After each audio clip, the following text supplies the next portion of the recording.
Hey, what's up guys? Unreal Gaming Hardcore and welcome back to another Tree of Savior video. And as you see in the title of the video, we're gonna be trying out Hackapell, Cataphract, and Templar. And the reason we're doing this is because Cataphract has recently been tweaked to be able to use one-handed sword, meaning we can now pair it with Hackapell. Because before, when you pair Hackapell with Cataphract, the only benefit you will get from Cataphract is acrobatic mount and trot. But now, with the recent changes, we can now use most of the Cataphract skills using one-handed sword. And with all that said, let's do this.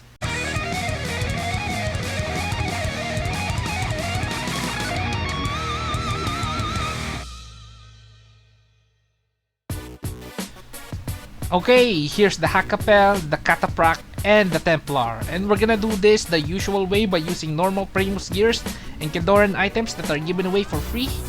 And basic amounts of attributes only. And for this video, we're only gonna show the skills that are commonly used. So please keep that in mind. So everything is set up. Let's go! Here's the challenge mode portal. Here we go! We're gonna start with Hackapell first.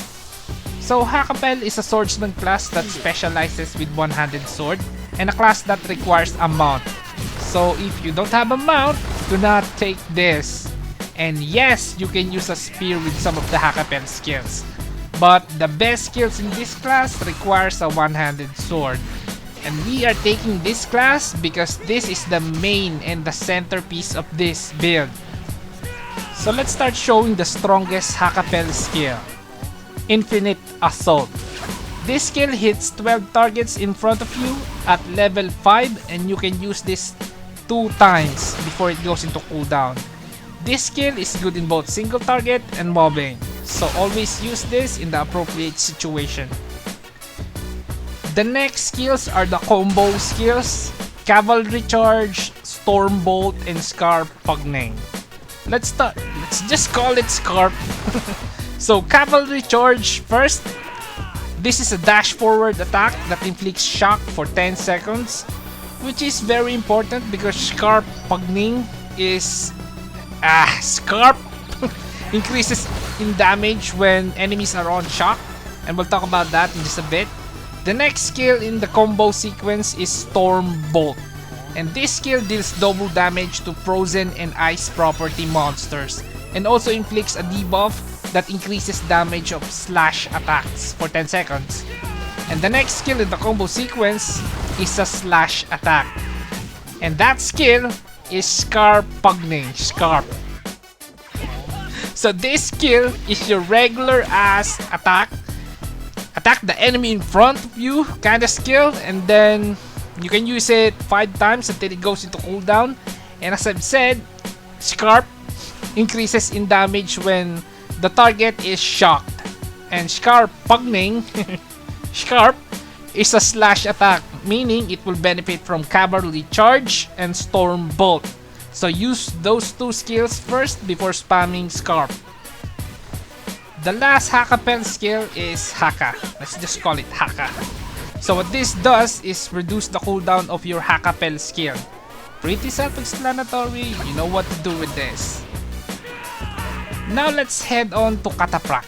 And Cataphract is a mounted swordsman class that's quite possibly the fastest moving class in game. And that's one of the reasons we took it.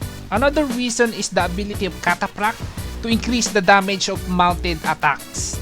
And as we all know, Hackapell skills are all mounted attacks.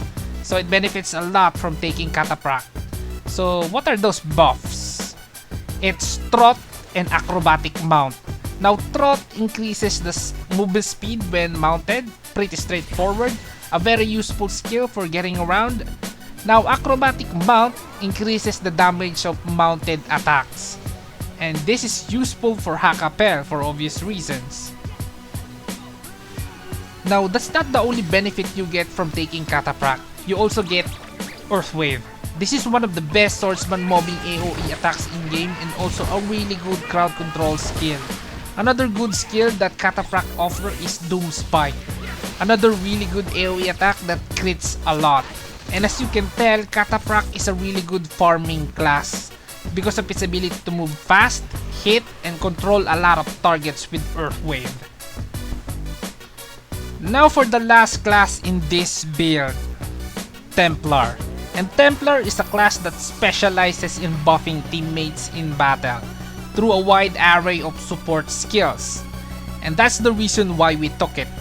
Templar can increase damage, increase crit rate, gives teammates a shield charge. What more can you ask for? Now let's show the skills you're gonna be using the most as a Templar. Let's start with the damage increase buff, Battle Orders. And Battle Orders increases the damage of your party members around you. Use this always.